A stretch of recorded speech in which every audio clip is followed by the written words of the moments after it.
kita mulai pelajaran, kita membuat keyakinan kelas. Ya. Kita maukan kelas ini menjadi kelas impian. Ya. Apa kelas impian? Yaitu kelas di mana kita bisa berkreasi, ya, bisa merasakan ketenangan di kelas ini, ya, bisa dengan tenang mengerjakan tugas tanpa ada gangguan. Mau tidak? Nah, kalau begitu kita harus buat dulu keyakinan kelas. Apa keyakinan kelas? Yaitu keyakinan kelas adalah aturan yang berlaku dalam kelas yang kita buat sendiri, ya. Yang nanti kita akan satukan. Sesuatu yang kita buat itu yang kita yakini, yang bisa kita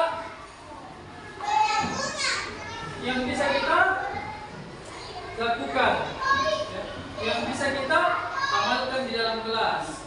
Ya, mungkin saja contohnya kalian selama ini banyak yang terlambat datang ke sekolah. Nah, kira-kira bagus tidak kalau terlambat datang ke sekolah? Tidak, ya, karena tidak mencerminkan murid yang disiplin. Ya, kenapa? Kalau kita terlambat datang ke sekolah, sementara pelajaran sudah berlangsung, kita ketinggalan informasi. Itu. Yang kedua, kita mau kelas ini tenang, tidak ada gangguan dari teman lain. Mau tidak? Kan kalau kita dalam keadaan belajar, tidak ada gangguan dari teman lain, nah kita konsentrasi juga terpenuhi.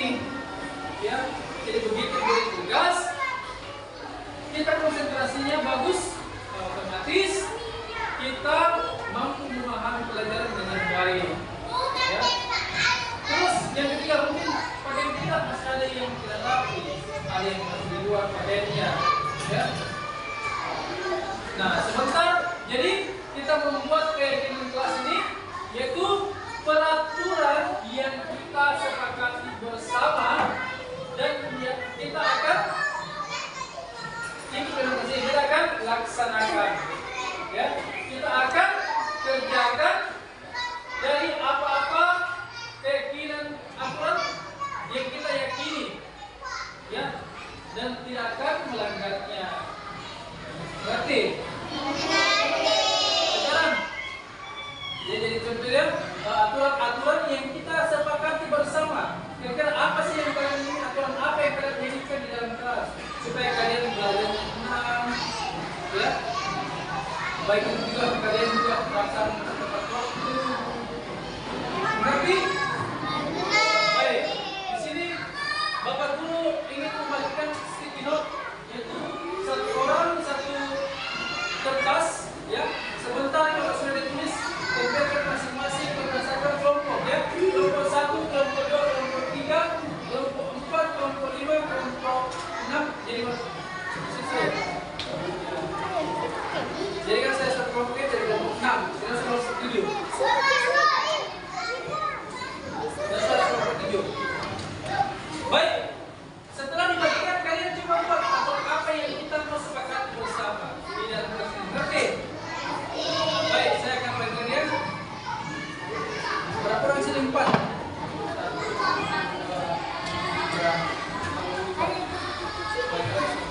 Yang belum usia? Ini berapa juga? 1, 2, 3, 4, 5.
Silakan tulis.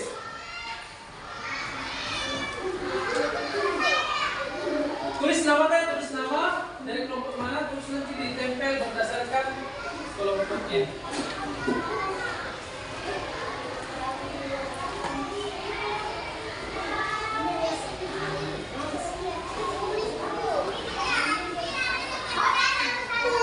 Jadi berkaitan dengan aturannya tentang aturan yang berada di dalam kelas. Contoh di dalam asli itu tidak boleh seperti lagi.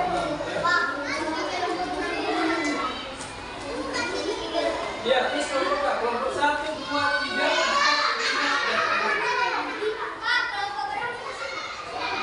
4, 5, 6.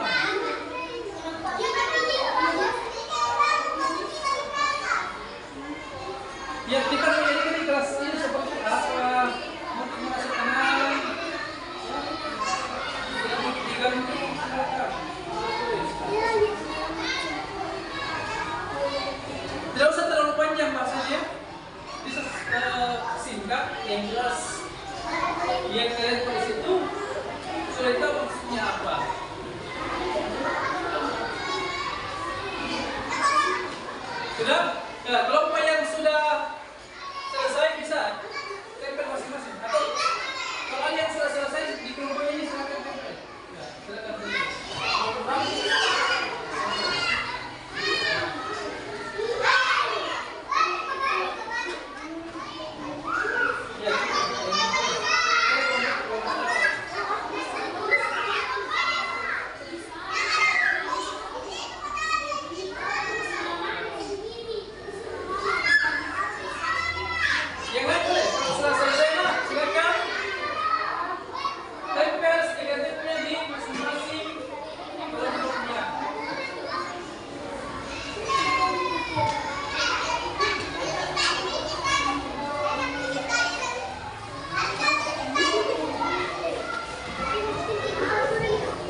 Ya, ini dari temannya Haira. Boleh berisi. Nomor kedua atas nama Putri ini Haira. Sehat dan nyaman. Ya, sehat dan nyaman ini maksudnya kelasnya harus bersih ya. Nah, kalau kelas bersih otomatis jadi sehat dan nyaman. Berarti Putri ini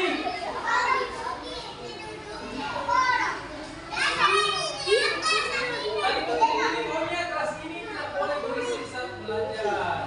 Ya, untuk menjaga ketenangan.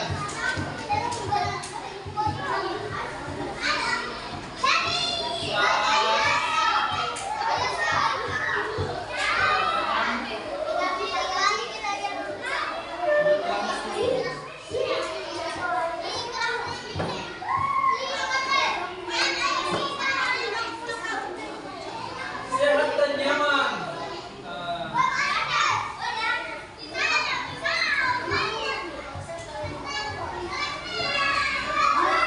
Menjadikan kelas yang sehat dan bersih ya.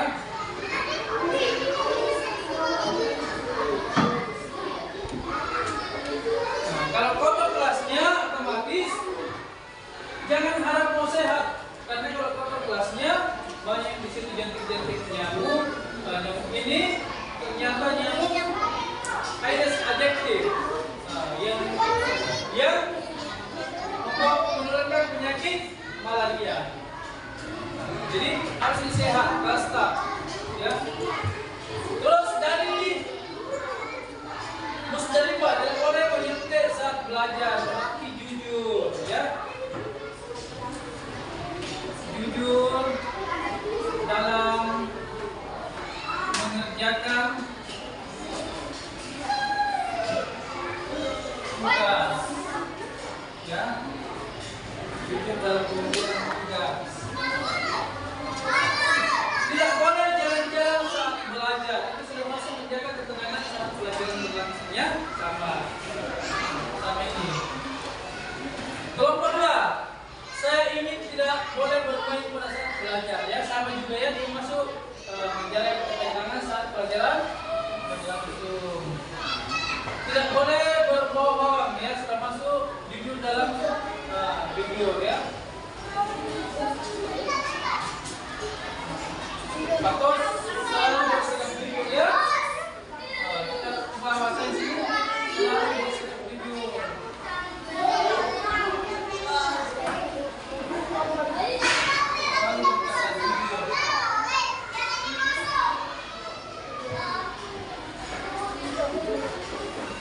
Selalu berkata jujur. Aisyah kelompok 2, saya tidak ingin ribut saat belajar karena bisa mengganggu teman. Itu menjaga ketenangan pelajaran, menjaga ketenangan saat pelajaran berlangsung.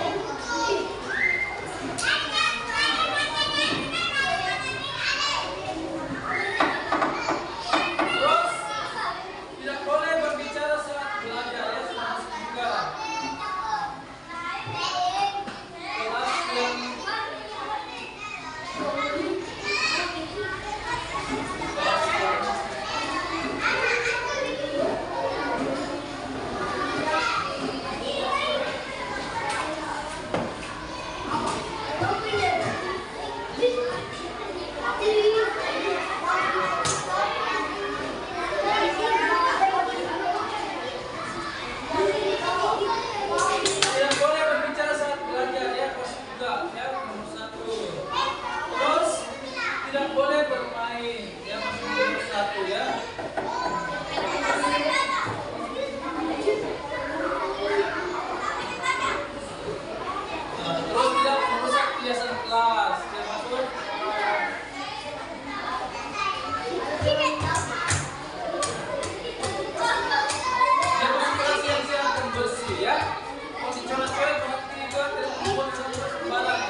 perhiasan, berarti masuk kelas yang sehat dan bersih ya.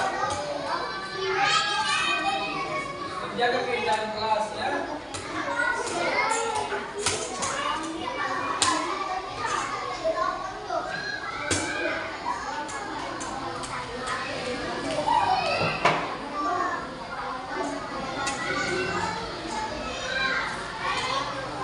Tidak boleh menjaga kebersihan kelas ya, Mas Bro. Harus sopan kepada guru.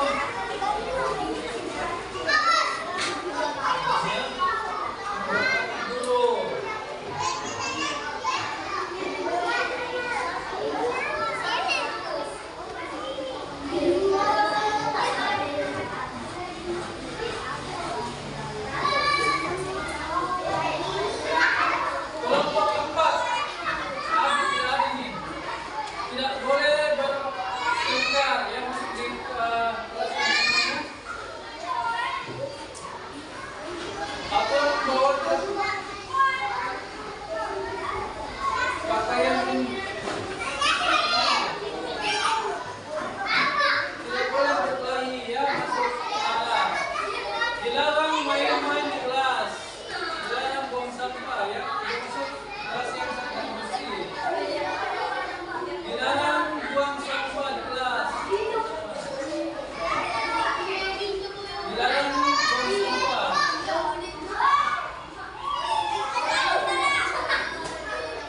Ini kemudian tidak ada.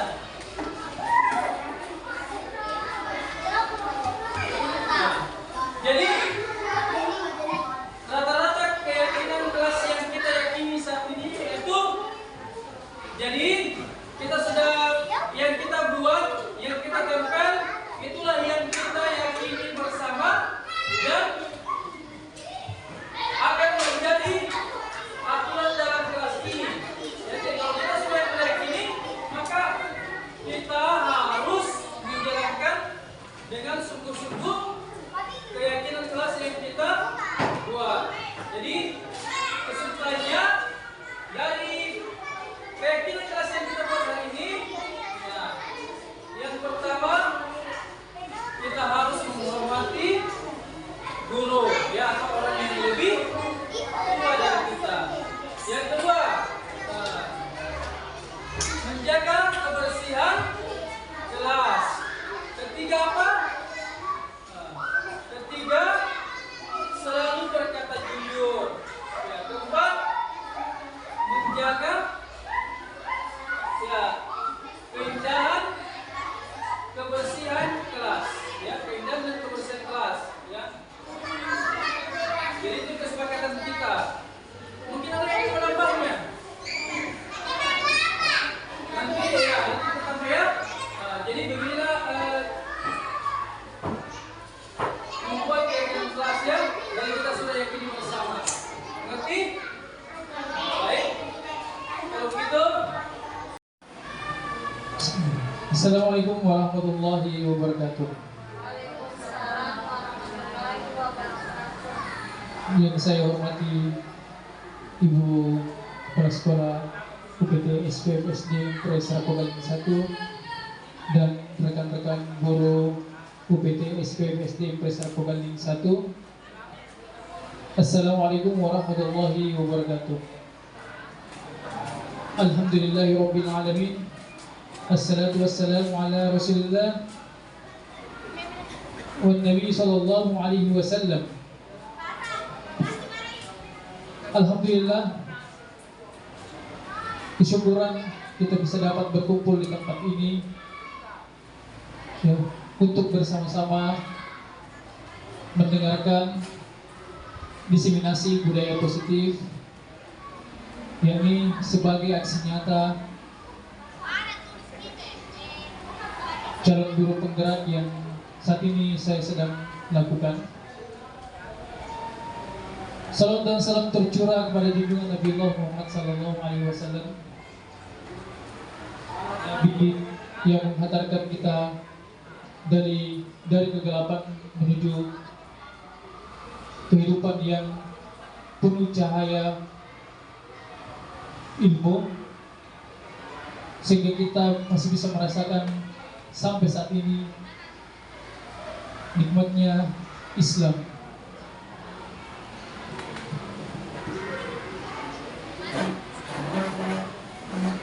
Nah, adapun yang kita bahas mengenai masalah pada hari ini, yakni mengenai budaya positif. Nah, budaya positif ya, suatu kebiasaan di mana kita melakukan suatu perbuatan yang jadi turun temurun. Nah, itulah yang dinamakan budaya positif. Nah, baik, sebelum kita masuk ke pembahasan mengenai budaya positif, jadi saya harap Bapak Ibu untuk menjawab pertanyaan pemantik yang ada di slide. Jadi nanti saya akan bagikan sticky note untuk dijawab di sticky note ini dan ditampilkan di samping sini saja. Ya, jawabannya cuma dua ya, setuju atau tidak setuju. Baik.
Jawabannya cukup pilih diantaranya setuju atau tidak setuju.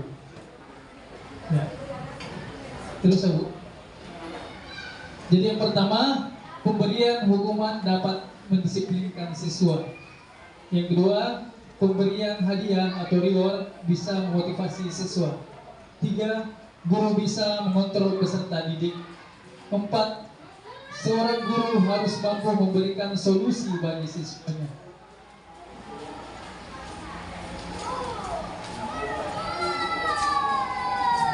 Ada yang sudah selesai, Bu? Ya, silakan tempelkan di atas jawabannya.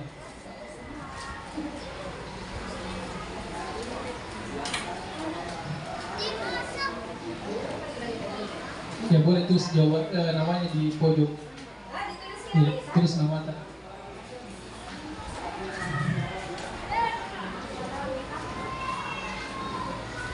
Nama singkat Iya, saja nih. iya nama panggilan saya.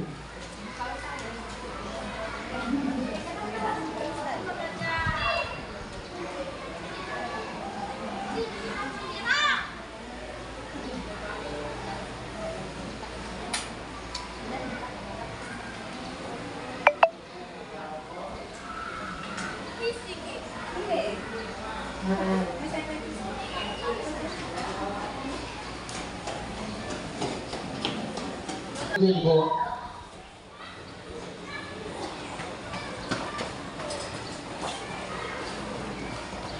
Sini bu.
Tidak itu jalan gitu.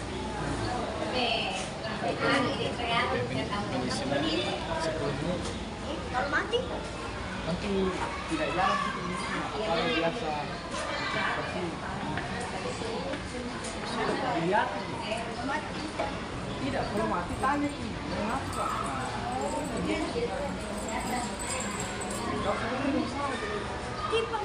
Ini nama saya punya gelar lagi. Oke.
Baik Bapak Ibu, terima kasih atas jawaban yang telah dituliskan di sticky note mengenai masalah pertanyaan pemantik. Nah, setelah melihat jawaban-jawaban dari Bapak Ibu, itu kebanyakan yang setuju ya dibanding jawaban yang tidak setuju. Sebentar kita cocokkan jawaban masing-masing setelah materi. Nah baik, adapun topik yang kita bahas pada hari ini yakni mengenai disiplin positif dan nilai-nilai kebajikan universal. Yang kedua, teori motivasi, hukum dan penghargaan restitusi. Ketiga, keyakinan kelas. Keempat, kebutuhan dasar manusia dan dunia berkualitas. Kelima, restitusi. Lima, posisi kontrol. Keenam, restitusi segitiga restitusi. Nah, kita akan membahas satu persatu. Jadi disiplin positif dan nilai-nilai kebajikan universal. Nah, adapun yang menggagas teori ini yakni dari Bapak Dr. William Glasser mengemukakan ada 4 teori kontrol. Yang pertama, ilusi guru mengontrol murid. 2. Ilusi bahwa semua penguatan positif, efektif dan bermanfaat. 3. Ilusi bahwa kritik dan membuat orang merasa bersalah dapat menguatkan karakter. Keempat, ilusi bahwa orang dewasa memiliki hak untuk memaksa.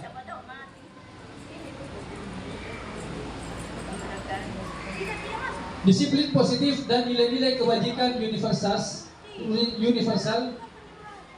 Makna kata disiplin, yakni seorang yang memiliki disiplin diri berarti mereka bisa bertanggung jawab terhadap apa yang dilakukannya karena mereka mendasarkan tindakan mereka pada nilai-nilai kebajikan universal. Dalam hal ini Ki Hajar menyatakan pertanggungjawaban atau verantwoordelijk ceker itu adalah selalu menjadi sisinya hak atau kewajiban dari seseorang yang pegang kekuasaan atau pimpinan dalam umumnya. Adapun artinya tidak lain ialah orang tadi harus mempertanggungjawabkan dirinya serta tertibnya laku diri dari segala hak dan kewajibannya. Ki Hajar Dewantara, Pemikiran Konsep Keteladanan Sikap Merdeka, cetakan kelima 2013 halaman 469. Adapun makna nilai-nilai kebajikan, yakni nilai-nilai kebajikan adalah sifat positif manusia yang merupakan tujuan mulia yang ingin dicapai setiap individu. Yang pertama, seperti yang telah dikemukakan oleh Dr. William Glasser pada teori kontrol, menyatakan bahwa setiap perbuatan memiliki suatu tujuan. Terus menurut Diana Gosen mengemukakan bahwa dengan mengaitkan nilai-nilai kebajikan yang diyakini seseorang, maka motivasi intrinsiknya akan terbangun sehingga menggerakkan motivasi dari dalam untuk dapat mencapai tujuan mulia yang diinginkan. Nah, ada 3 motivasi perilaku manusia. Yang pertama, untuk menghindari ketidaknyamanan atau hukuman. Yang kedua, untuk mendapatkan imbalan atau penghargaan dari orang lain.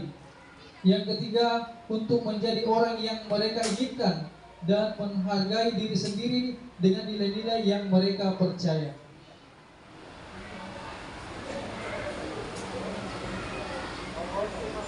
Nah, ada 5 kebutuhan dasar manusia.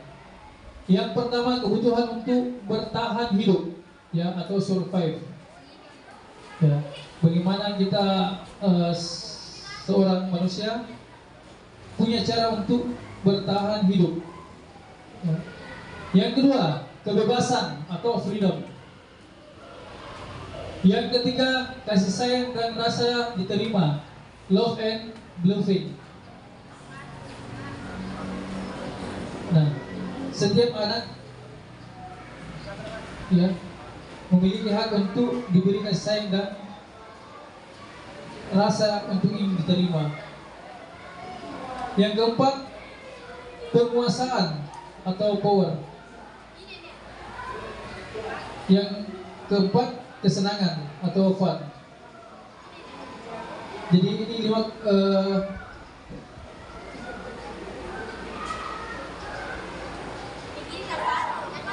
empat kebutuhan dasar manusia. Nah, adapun posisi kontrol restitusi yang pertama, guru berbuat. Nah, identitas gagal dari luar, menghindari hukuman. Jadi kalau kita menghukum, itu berarti kita masuk ke identitas gagal. Guru berbuat sebagai penghukum, ya, menghadik,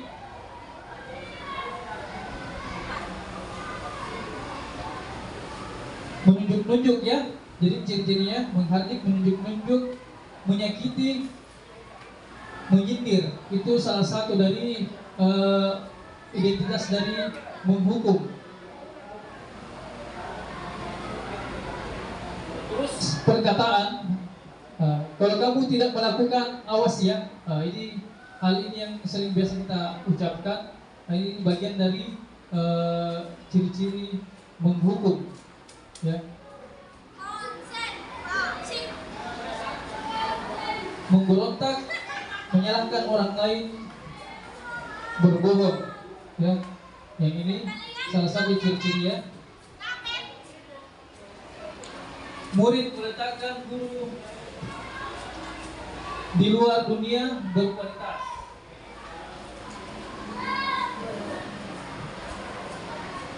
Berikutnya, biarkan saja, nanti juga marah-marah lagi.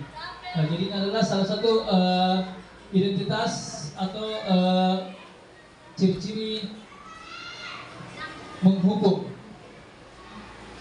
Terus membuat orang merasa bersalah. Jadi sudah masuk indikatornya itu, yang pertama, berceramah dan mengatakan seharusnya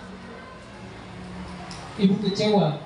Jadi sebentar kita akan tampilkan video ilustrasinya. Ya. Atau kamu seharusnya, kamu sudah tahu ibu telah lelah sekali mengatakannya. Ya. Menyembunyikan, menyangkal, berbohong. Nah, ini kaitan dengan dunia berkualitas. Nah, maafkan saya, dan merasa rendah diri. Jadi kita seakan-akan kadang berada di posisi dia, merasa bersalah. Kalau kita melihat kadang anak-anak sudah susah diatur, karena kita bilang, kamu tidak kasihan saya, tidak kasihan ibu guru, tidak kasihan bapak guru. Sering saya melarang, namun masih tetap melakukan. Itu termasuk membuat rasa bersalah. Nah, adapun identitas berhasil atau sukses yaitu sebagai teman. Nah, sebagai teman. Adapun ciri-cirinya yaitu kadang guru membuat alasan untuk muridnya. Nah, itu guru berbuat, ya. Guru berkata, ya, ini perkataan yang sering kita juga ucapkan. Ayolah, lakukan demi ibu. Masa kamu tidak merasa ingat tidak pernah ibu, ya?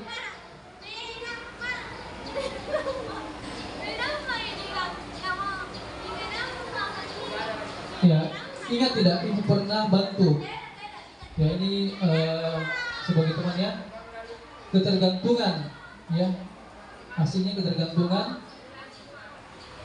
Kualitas dengan dunia eh, berkualitas, murid meletakkan guru sebagai orang yang sangat penting di dunia berkualitas.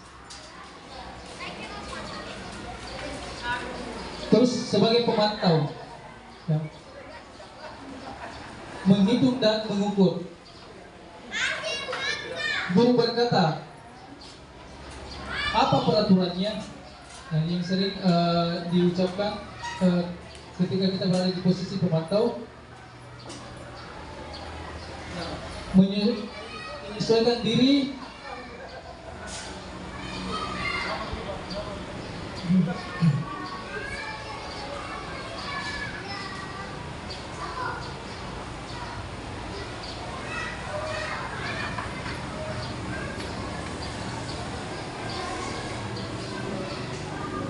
memang karena resolusinya kurang lebih pecah.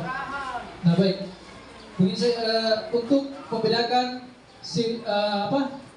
kita berada di mana, apakah kita sebagai penghukum, sebagai pembuat merasa bersalah, sebagai teman, atau sebagai manajer. Baik, kita akan menyaksikan video berikutnya tentang ilustrasi posisi kontrol. Yang pagi habis mana uang? Sini kamu.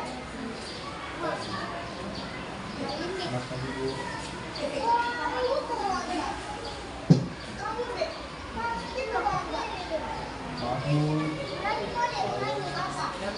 Apa coba?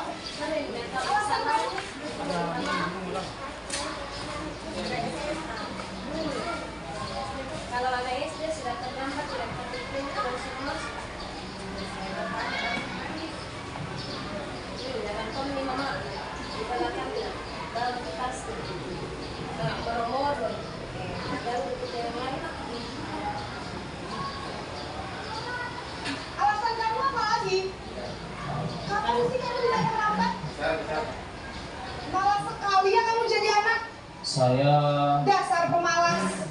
Gak kapok-kapok sih kamu. Sudah berapa kali terlambat? Sana, kamu keliling lapangan basket 2 kali. kenapa saya harus keliling lapangan basket, Bu? Kenapa? Kamu melawan ibu.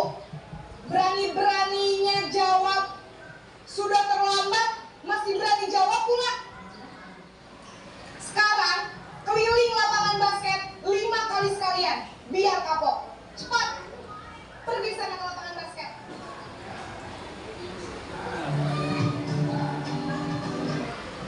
Nah ini adalah posisi kontrol sebagai posisi penghukum, ya, pemberi hukum kepada murid. Jadi melihat tabel yang tadi, tabel posisi kontrol restitusi.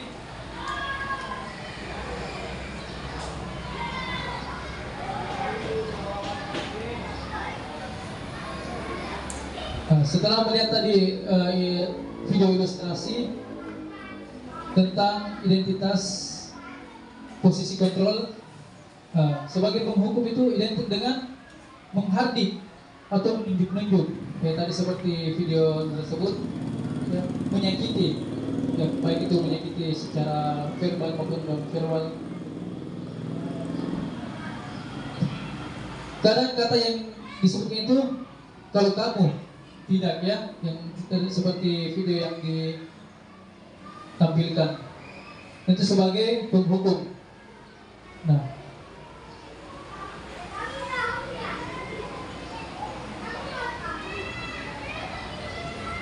posisi penghukum, nada suara tinggi, bahasa tubuh, melotot, dan jari menunjuk-nunjuk. Nah ini ciri-ciri kita berada di posisi penghukum. Nah, dampak pada murid. Apa sih dampaknya kalau kita berada di posisi penghukum? Kemungkinan murid marah dan mendendam atau bersifat agresif. Bisa jadi sesudah kembali duduk, murid tersebut akan mencoret-coret bukunya atau meja tulisnya. Lebih buruk lagi, sepulang sekolah murid melihat motor atau mobil bapak ibu guru dan akan menggores kendaraan tersebut dengan paku. Nah, ini posisi penghukum ini dampak pada murid ya. Nah, murid bisa saja melakukan lebih bahaya daripada yang disebutkan ya. Ada kasus yang terjadi yang saat ini viral,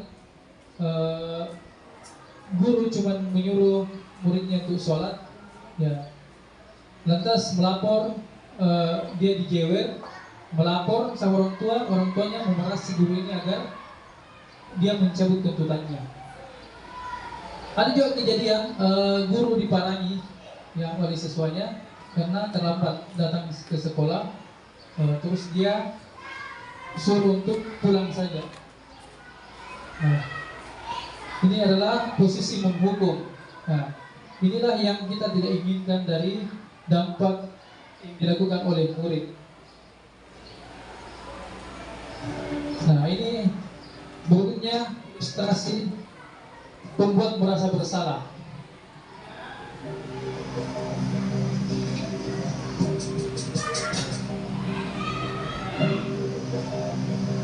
Naren,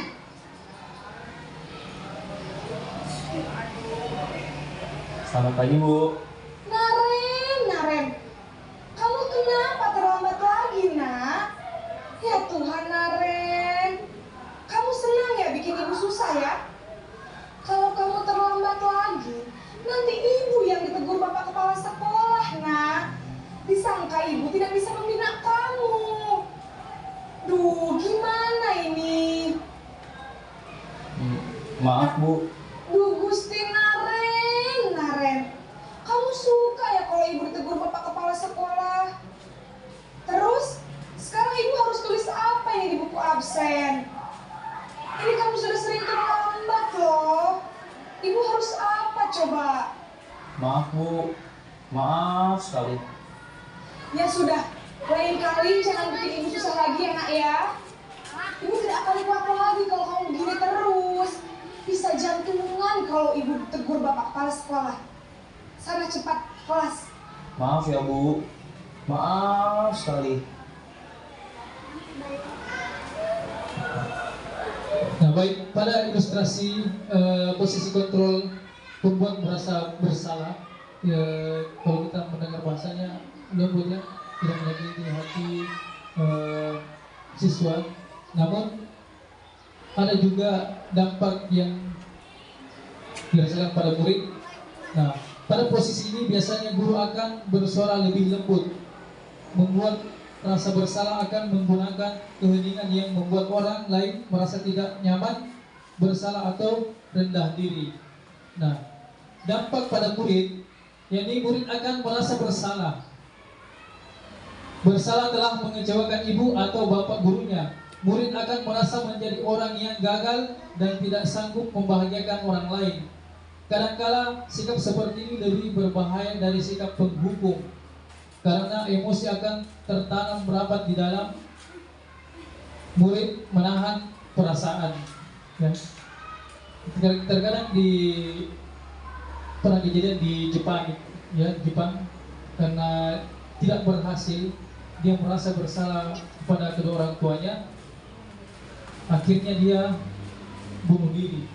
Nah, inilah dampak pada murid yang berada di posisi merasa bersalah. Itu ternyata lebih bahaya daripada menghukum, ya, meskipun bahasanya lembut. Nah, baik, ilustrasi berikutnya. Nah, ini sebagai teman.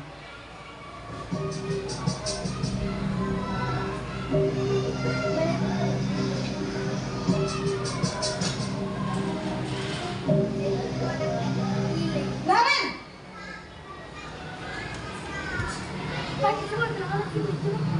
Selamat pagi, Bu. wah, sudah jam berapa ini nak? Terlambat lagi ya sayang. Iya, Bu. Habis ibu saya lupa bangunkan saya, Bu. Kamu malah menyalahkan ibu kamu. Kamu bukannya anak yang larinya paling kencang. Kok terlambat sih? Iya, Bu. Saya memang terlambat bangun tadi. Jadi biarpun saya lari kencang, tetap gak kekejar Bu. Ya sudah sana, nanti lain kali larinya lebih kenceng lagi ya, biar gak terlambat lagi. Bikin seneng ibu, demi ibu, bisa kan? Bisa lah Bu. Ya sudah sana masuk kelas, ibu beresin urusan absen kamu. Kamu ini ada-ada saja.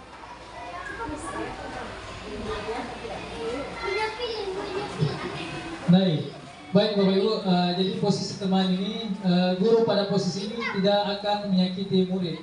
Ya, hampir sama saja dengan membuat merasa bersalah. Namun akan tetap berupaya mengontrol murid melalui persuasi, ya, secara kekeluargaan. Posisi teman pada guru bisa negatif ataupun positif. Positif di sini berupa hubungan baik yang terjalin antara guru dan murid. Hal negatifnya dari posisi teman adalah bila suatu saat guru tersebut tidak membantu, maka murid akan kecewa dan berkata murid merasa kecewa, murid merasa dikecewakan dan tidak mau lagi berusaha. Nah, murid akan merasa senang dan akrab dengan guru. Ini termasuk dampak yang positif. Hanya saja di sisi negatif murid menjadi tergantung pada guru tersebut. Bila ada masalah, dia merasa bisa mengandalkan guru tersebut untuk membantunya. Nah, jadi sebenarnya posisi sebagai teman itu sudah cukup baik. Namun kelemahannya itu adalah kadang siswa ketika merasa bersalah dia mengandalkan yang ada di guru, ya, karena dia menganggap kita sebagai teman. Berikutnya, posisi kontrol sebagai pemantau atau monitor.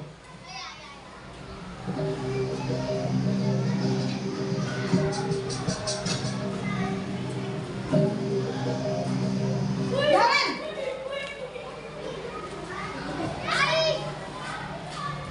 Selamat pagi Bu. Naren, apa peraturan sekolah kita tentang jam berapa kita harus masuk sekolah, nak? Kita harus di sekolah jam 7 Bu. Iya betul, sekarang sudah jam 7.20. Naren sudah tahu konsekuensinya jika terlambat hadir.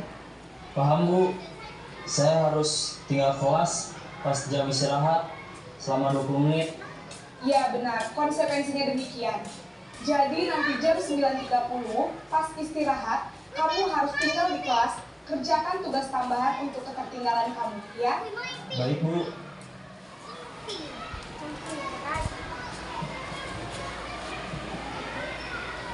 Nah, Pada posisi pemantau ini, pemantau berarti mengawasi. Nah, pada saat kita mengawasi, kita bertanggung jawab atas perilaku orang-orang yang kita awasi. Posisi pemantau berdasarkan pada peraturan dan konsekuen. Murid memahami konsekuen yang harus dijalankan karena telah melanggar salah satu peraturan sekolah. Guru tidak menunjukkan suatu emosi yang berlebihan menjadi marah atau membuat merasa berbuat salah. Jadi pada posisi pemantau ini, ya, dia cuma mengingatkan apa pelanggarannya dan apa konsekuen yang telah apa yang akan dilakukan karena telah melanggar. Nah, berikutnya posisi manajer.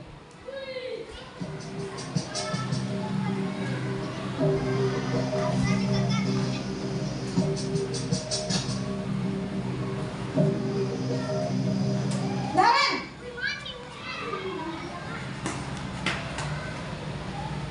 Selamat pagi Bu. Selamat pagi Naren. Maaf Bu, saya terlambat. Iya, sekolah masuknya jam 7, sekarang sudah jam 7.20.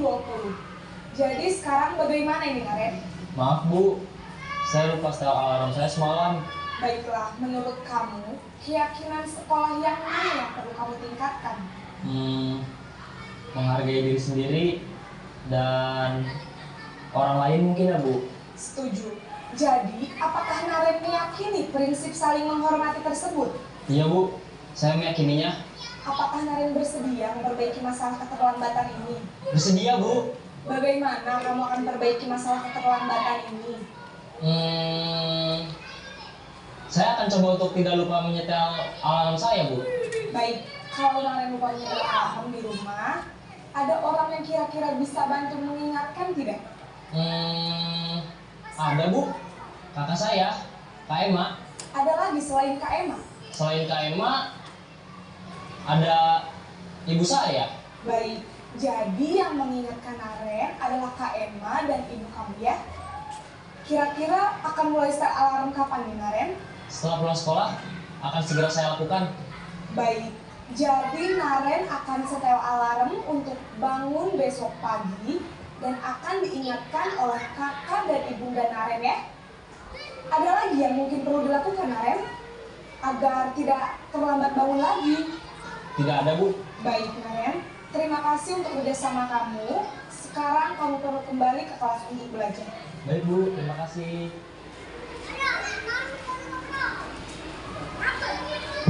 Baik, pada posisi manajer ini, posisi terakhir manajer adalah posisi di mana guru berbuat sesuatu bersama dengan murid, mempersilahkan murid mempertanggungjawabkan perilakunya, mendukung murid agar dapat menemukan solusi atas permasalahan sendiri.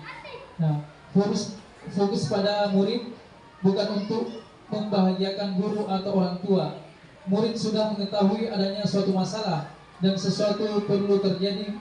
Guru akan mengembalikan tanggung jawab pada murid untuk mencari jalan keluar permasalahannya, tentu dengan bimbingan guru.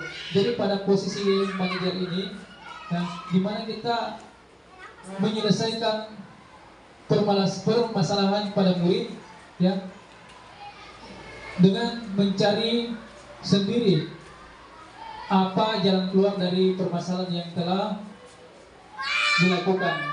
Jadi pada posisi manajer ini, ya, membuat siswa lebih mandiri untuk menyelesaikan sebuah masalah, ya, dengan alternatif yang diberikan. Nah, itu ada beberapa 5 posisi kontrol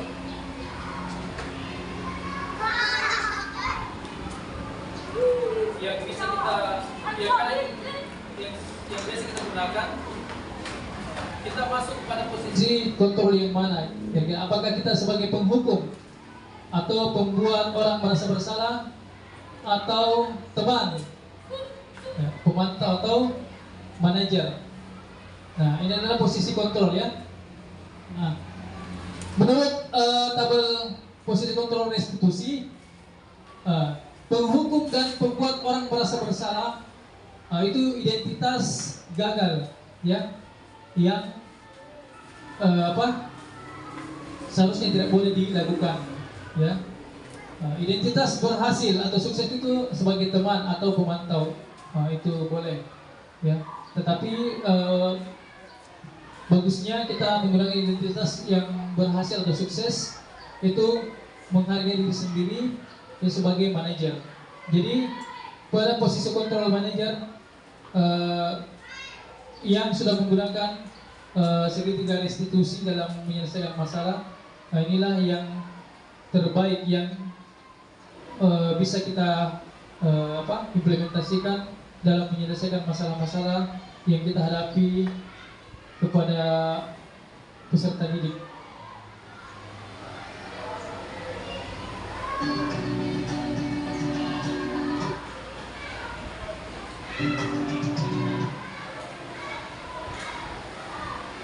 Nah, baik, kita akan membahas mengenai keyakinan kelas. Apa sih itu keyakinan kelas?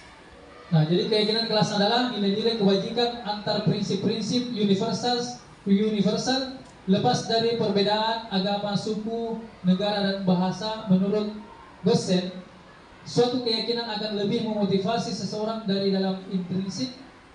Seseorang akan lebih bersemangat untuk menjalankan keyakinan daripada hanya sekedar mengikuti peraturan. Jadi keyakinan kelas ini kita buat, ya, kita rumuskan bersama murid, ya, atas kesepakatan yang kita sepakati bersama-sama, ya. biarkanlah murid untuk menyampaikan apa kesepakatan kelas mereka. Jadi kita sebagai guru cuma memediasi murid-murid ya. Nah, mengapa keyakinan kelas? Mengapa tidak peraturan kelas saja? Ya, mungkin ada yang bertanya, kenapa bukan peraturan kelas? Kenapa keyakinan kelas? Ya, mereka kan pada keyakinan seseorang akan lebih memotivasi seseorang dari dalam. Seseorang akan lebih tergerak dan bersemangat untuk menjalankan keyakinannya daripada hanya sekedar mengikuti serangkaian peraturan tertulis tanpa makna.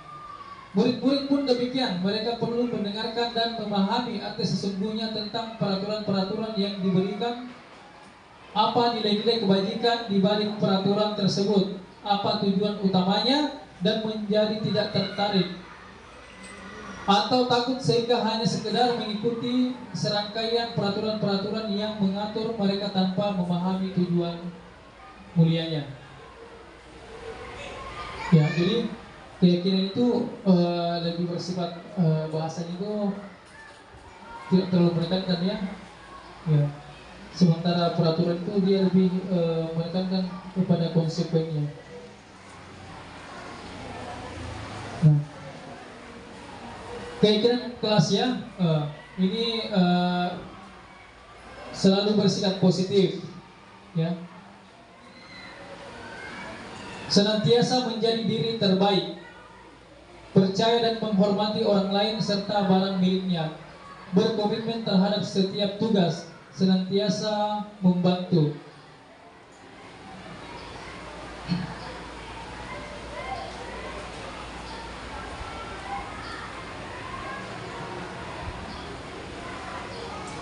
Jadi ini nilai-nilai kebajikan ya dari keyakinan kelas.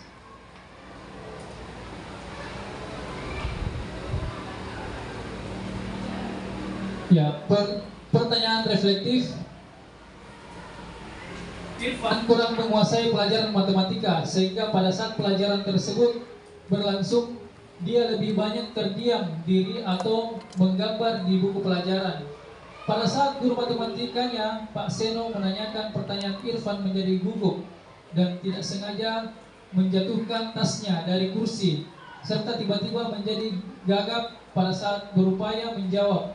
Seluruh kelas pun tertawa melihat perilaku Irfan yang berbicara tergagap dan terkejut tersebut. Pak Seno pada saat itu membiarkan teman-teman Irfan menertawakan Irfan yang tergagap dan malu luar biasa, dan malahan minta Irfan untuk maju ke depan dan berdiri di depan kelas sambil menunjuk hidung, ya, sambil menunjuk hidungnya karena tidak bisa menjawab pertanyaan. Berdiri di depan kelas sambil menunjuk hidung Pak Seno, ya, menjawab pertanyaan Pak Seno. Kelas makin gaduh dan anak-anak pun tertawa melihat Irfan di depan kelas memegang ujung hidungnya. Jadi pertanyaan, apakah Anda setuju dengan tindakan Pak Seno terhadap Irfan? Ada yang bisa mengomentari pertanyaan ganas? Kira-kira apa Anda setuju dengan tindakan Pak Seno terhadap Irfan? Tidak setuju. Kira-kira apa alasannya? Ada yang bisa mengumumkan alasannya?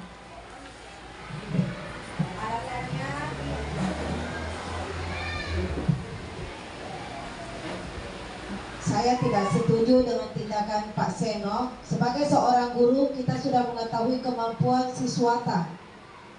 Nah, sekarang Pak Seno sudah tahu bahwa Irfan ini kurang menguasai pelajaran matematika. Tiba-tiba menunjuk untuk memberi jawaban. Jelas saja Irfan menjadi gugup. Jadi saya tidak setuju dengan tindakan Pak Seno. Yang lain? Mungkin ini silakan.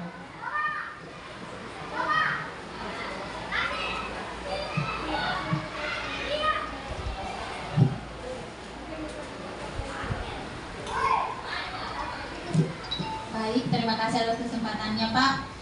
Di sini Pak Seno pada saat dia bertanya tiba-tiba Irfan gugup. lalu seluruh kelas tertawa terhadap perilaku Irfan.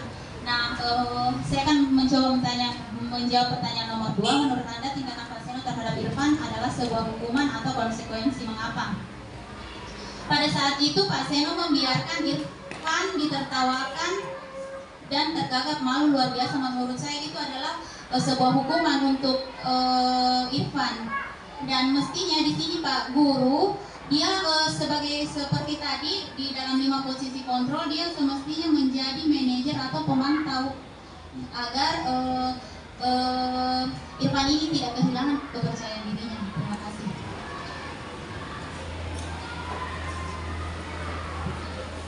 Baik Bapak Ibu, ada yang baik ya, terima kasih atas jawaban dari Ibu Kepala Sekolah dan Ibu Arini. Ya, apa yang telah dilakukan oleh Pak Seno, ya, tidak seharusnya menghukum, ya. Itu Pak Seno pada cerita ini sebagai penghukum, ya, penghukum. Di mana dia menunjuk atau ya, identik dengan bahasa-bahasa yang kasar, ya, itu pada penghukum. Dan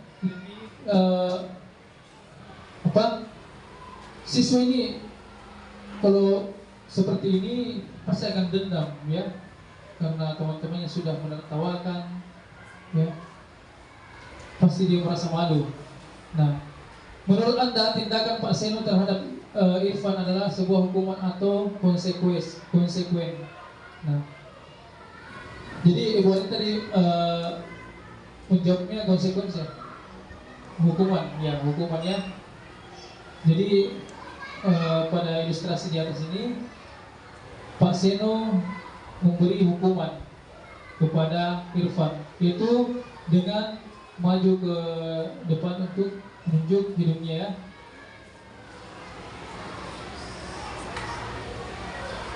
Nah, pada posisi kontrol ini seharusnya Pak Seno menggunakan posisi kontrol sebagai manajer atau pemantau. Nah, hukuman, konsekuen, dan restitusi. Nah, ini beberapa kata yang hampir sama, yang serupa namun memiliki makna sama, makna berbeda. Itu hukuman bersifat tidak terencana atau tiba-tiba. Anak atau murid tidak tahu apa yang akan terjadi dan tidak dilibatkan. Hukuman bersifat satu arah dari pihak guru yang memberikan dan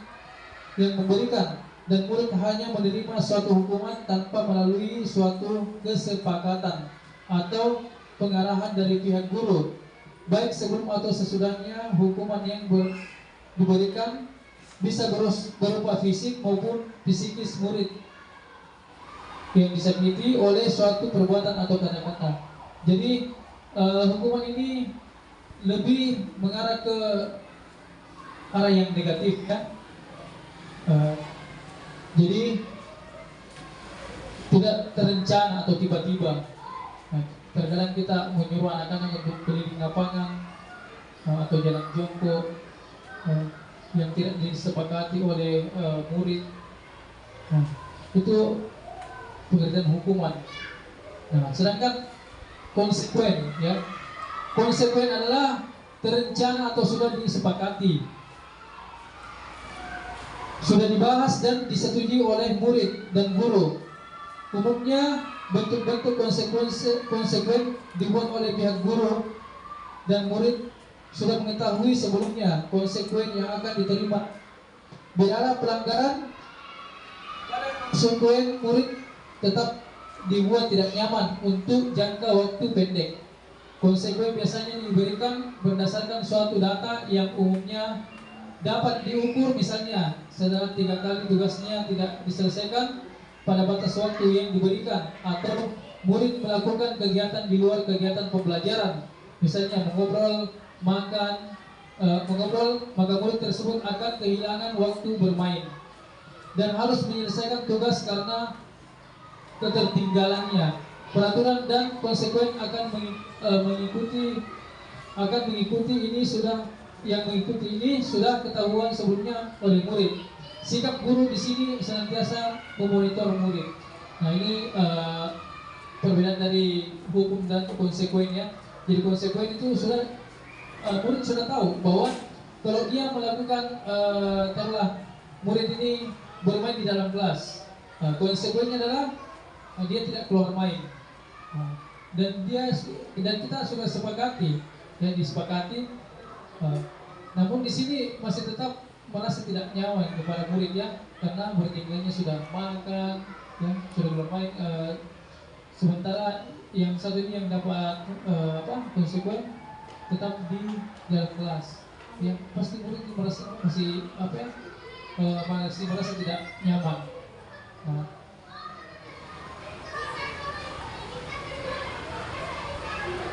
Lari mengelilingi lapangan basket 2 kali, bersihkan coretan yang dibuatnya di meja. Murid diminta untuk push up 15 kali karena terlambat, menggantikan kertas tugas temannya yang sudah dicoret-coret. Nah baik, lari mengelilingi lapangan basket itu termasuk dari hukuman. Membersihkan coretan yang dibuat di meja itu konsekuen ya. Jadi konsekuen ini lebih bersifat ketika dia melanggar, maka dia harus apa yang harus dia lakukan itu contoh ya, membersihkan mencoret-coret tembok ya, atau mencoret-coret meja. Konsekuensinya membersihkan atau membersihkan coretan yang dibuatnya di meja. Terus murid diminta untuk push up 15 kali karena terlambat. Masuk hukuman. Menggantikan kertas tugas teman yang sudah dicoret-coret itu konsekuen. Jadi ini ada perbedaan antara hukuman dan konsekuen. Nah, biasanya konsekuen ini sesuatu hal yang dia perbuat ada dampaknya, ya. Nah, itu dia harus menyelesaikan masalah yang dia lakukan.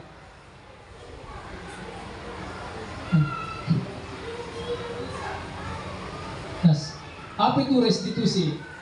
Restitusi adalah proses menciptakan kondisi bagi murid untuk memperbaiki kesalahan mereka sehingga mereka bisa kembali pada kelompok mereka dengan karakter yang lebih kuat. Itu menurut dosen.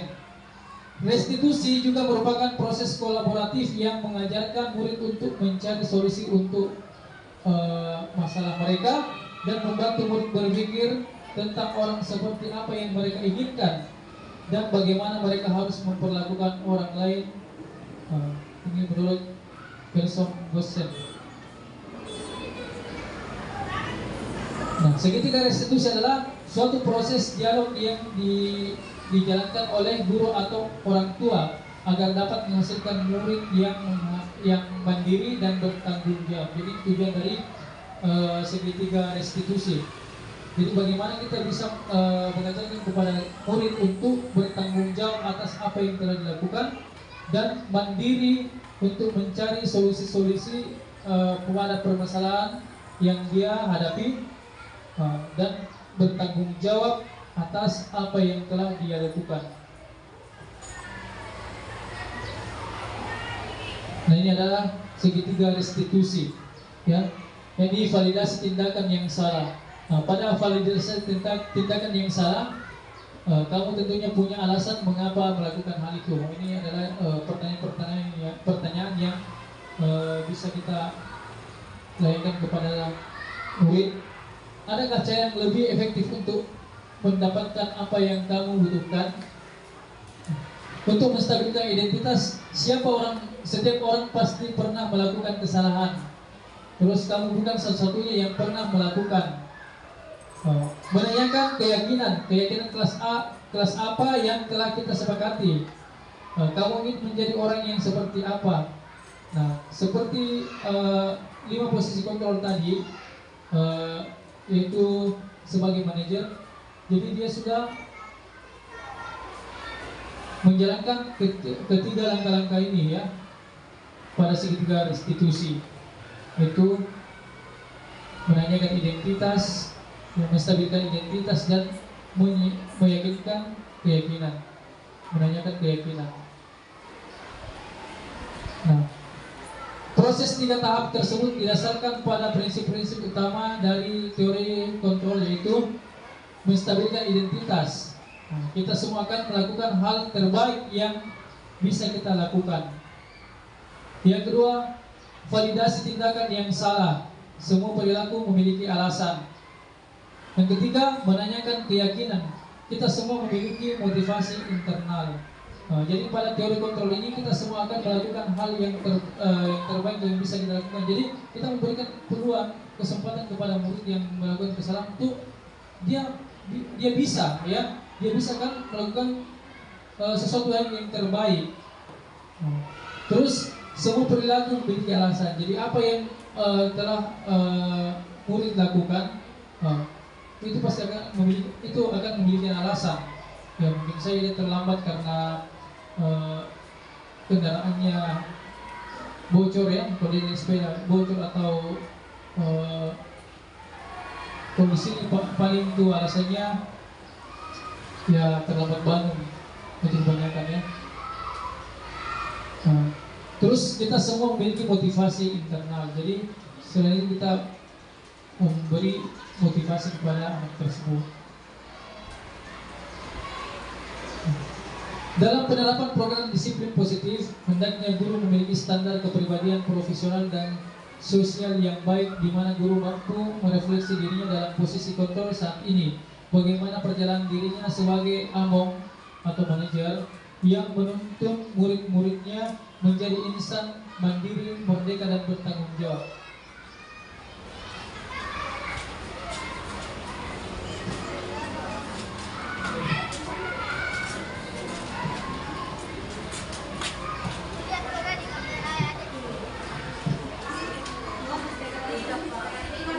Baik, sampai di sini kita ditanyakan Bapak Ibu. Saya, Pak. Ya, silakan.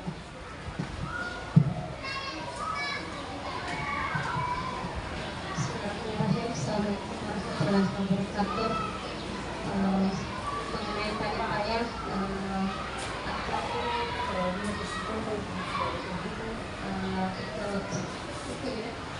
itu misalnya tentang pemberian hukuman, kan tidak boleh itu dianggap tidak berhasil.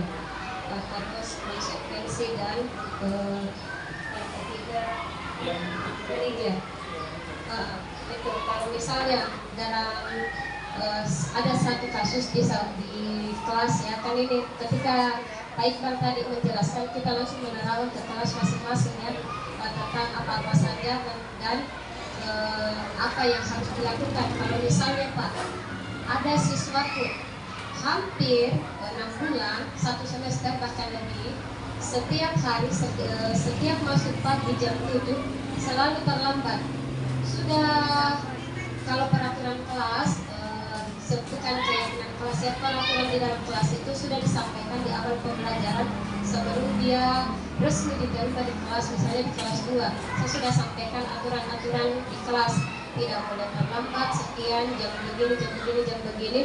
Dan saya juga sudah mencoba untuk tidak melakukan hal yang saya larangkan kepada anak tersebut. Terus yang terlambat sampai berbulan-bulan, dengan upaya saya sudah memanggil orang tuanya, tetap diulang-ulang sampai 1 semester lebih, sampai 1 tahun Pak. Kira-kira kalau misalnya saya sudah melakukan hukuman entah sacubit, terus apa lagi ya, coba dengan cara kayak konsekuensi yang harus diterima, apa dampaknya apa dampak dari perbuatan tersebut. Kalau misalnya ini anak tidak bisa menghargai waktu, datang terlambat, terus dan ini anak Pak tidak mampu menyelesaikan tugasnya tepat waktu, itu biasa pusing sahabat, bagaimana harus menghadapi anak ini kalau saya hukum terus menerus. Sudah saya panggil orang tuanya, mamanya, apanya, upaya itu pecahkan, itu solusinya bagaimana, tapi tetap seperti itu. Bagaimana kira-kira Pak? Terima kasih.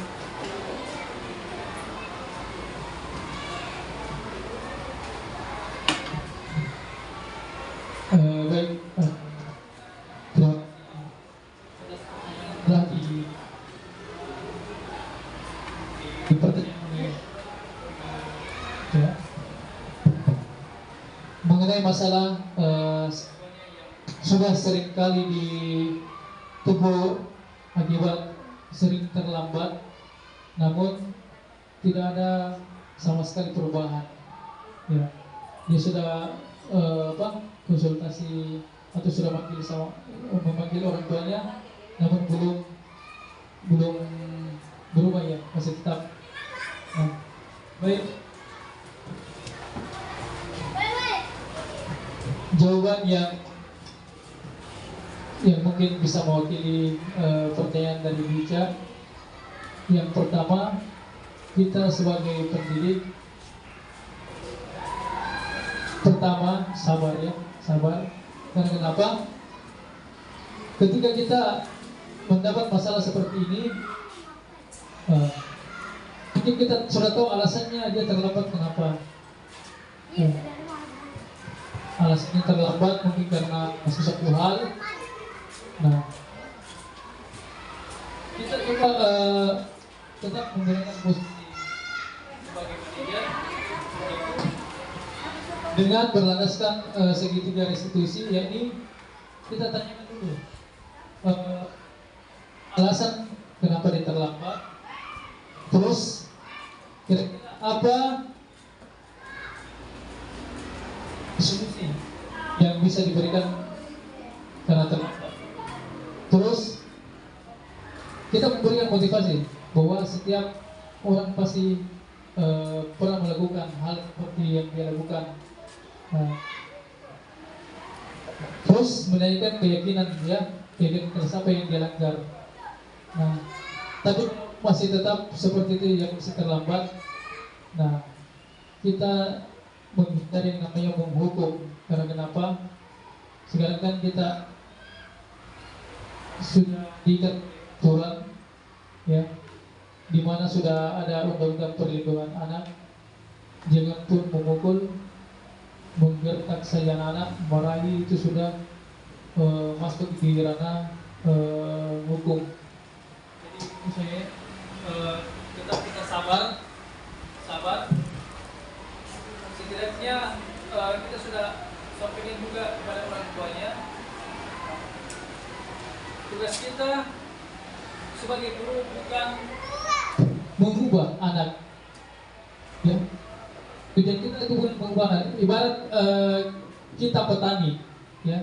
Ibarat kita petani, kita cuma menjaga tanaman itu agar tidak terserang hama. Bagaimana menjaga tanaman itu agar tumbuh subur, ya. Kita tidak punya hak untuk mengubah anak itu tanaman padi menjadi tanaman jagung, ya. Yang jelas kita sudah sudah menjalankan itu, memberi pupuk, menjaga dari hama. Itu sudah kita sebagai, ya. Tapi dampaknya itu Pak, mungkin ada temannya yang mengikuti dengan itu tidak apa-apa Ji, ibu tidak anu Ji. Boleh, jadi jadikan sebuah contoh mungkin, ya, bilang jangan diikuti temannya yang seperti ini.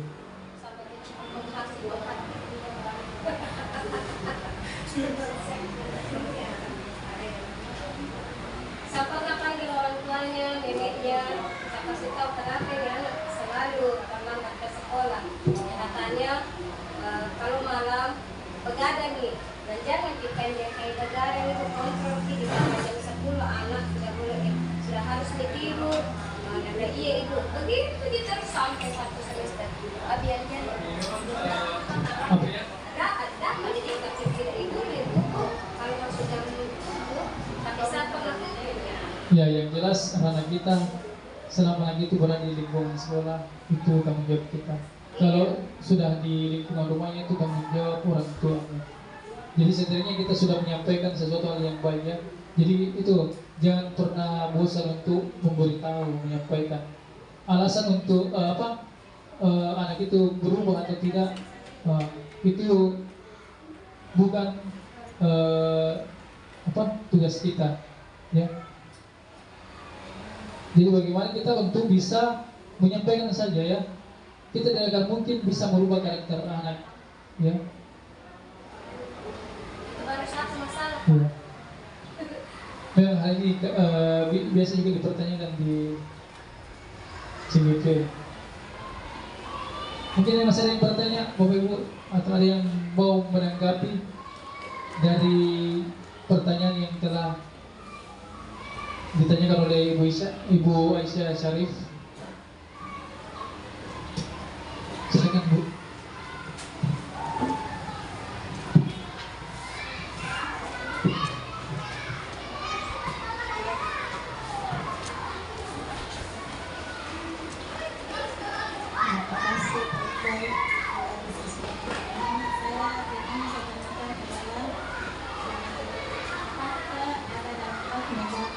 Siswa yang selalu mendapat hukuman, khususnya ini dampak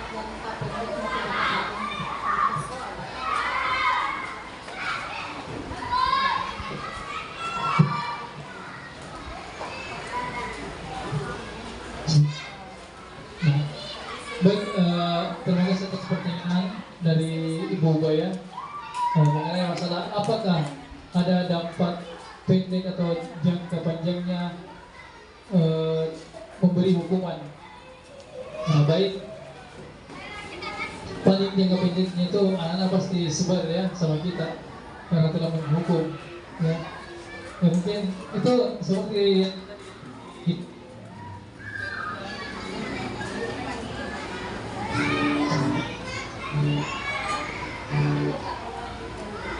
ini posisi menghukum, ya. Dampaknya itu kemungkinan murid marah dan mendendam atau bersifat agresif. Nah, ini bisa saja jangka pendek atau jangka panjang.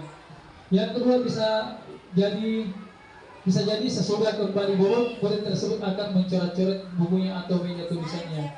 Ini bentuk salahnya ya. Mungkin saya bukan dengan marah tapi mencoret-coret atau merusak fasilitas sekolah.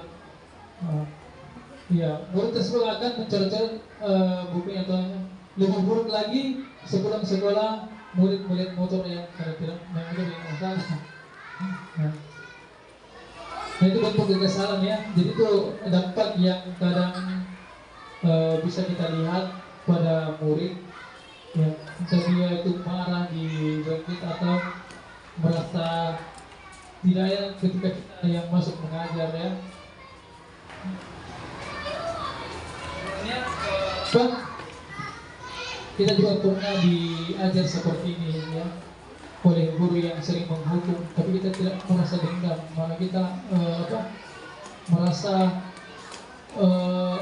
jadi pintar kayak dulu. Perkalian saja itu kalau tidak dihafal itu dipukul gitu. Tapi manfaatnya cukup besar karena dihafal gitu perkalian, karena saking takut tak sama guru tak. Tapi itu kenapa tidak bisa diterapkan sekarang ini? Karena dulu belum ada undang-undang perlindungan anak yang mengatur masalah itu. Jadi itu yang mengikat kita. Yang kedua, kalau kita mau menggunakan posisi menghukum ini, nah orang tua siswa kadang juga tidak mengerti. Sebenarnya kalau luka saja anaknya itu sudah kayak kebakaran jenggot, ya. Beda seperti kita. Kalau kita melapor sama orang tua, justru kita lebih tambah lagi. Nah, jadi itu posisi penghukum seperti yang kita dapatkan dulu. Mungkin salah satu hal yang efektif. Sekarang sudah tidak efektif karena kita sudah diatur oleh undang-undang perlindungan anak. Mungkin ada yang mau menambahkan?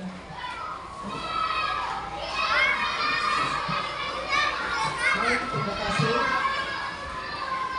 Menghukum anak atau menghukum siswa, sebenarnya ini sudah sering terjadi di beberapa sekolah dan terjadi juga dalam kehidupan kita sehari-hari sebagai seorang pendidik.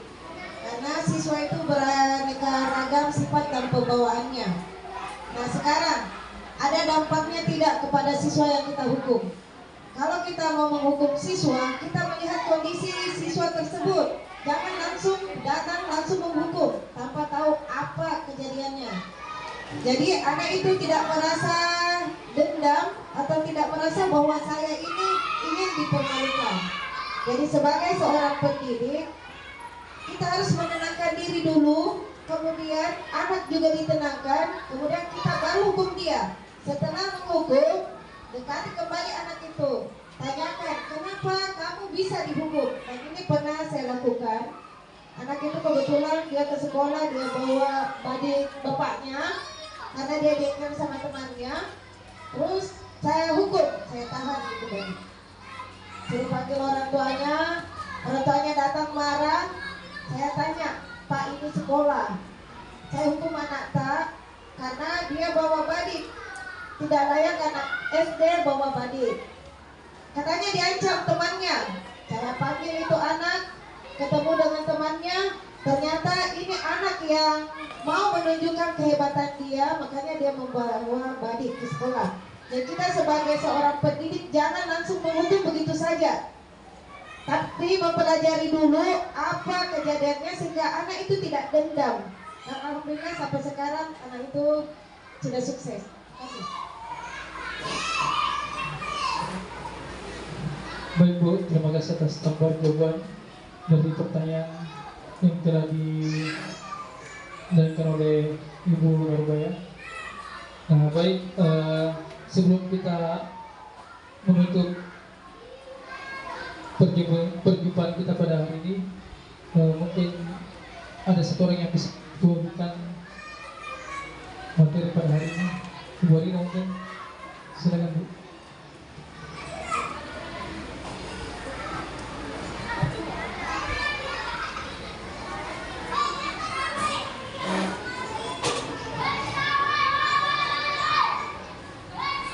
Baik, terima kasih Pak. Dari materi yang Bapak bawakan, saya dapat mengambil kesimpulan bahwa sekolah itu penting untuk kita setiap pendidik menerapkan disiplin positif.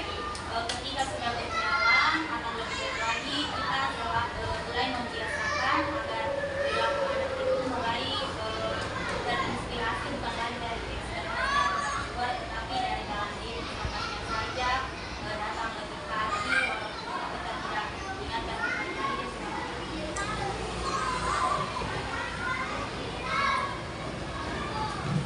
Baik, terima kasih Bu Arni atas kesimpulan dari materi pada saat ini. Nah baik, Bapak Ibu jangan berhenti untuk terus untuk lelah untuk mendidik ya, tetap sabar dan boleh kita mengimplementasikan segitiga restitusi ini pada penyelesaian masalah yang kita hadapi di dalam kelas maupun di luar kelas. Baik, saya ucapkan banyak terima kasih atas partisipasinya. Semoga Allah semoga perjumpaan kita pada hari ini dinilai baik oleh Allah Subhanahu wa Ta'ala. Baik, saya akan menutup pilihan ini. Mari kita bersama-sama mengucapkan hamdalah. Subhanallah rabbana wa bihamdik asyhadu an la ilaha illa anta astaghfiruka wa atubu ilaik. Wassalamualaikum warahmatullahi wabarakatuh.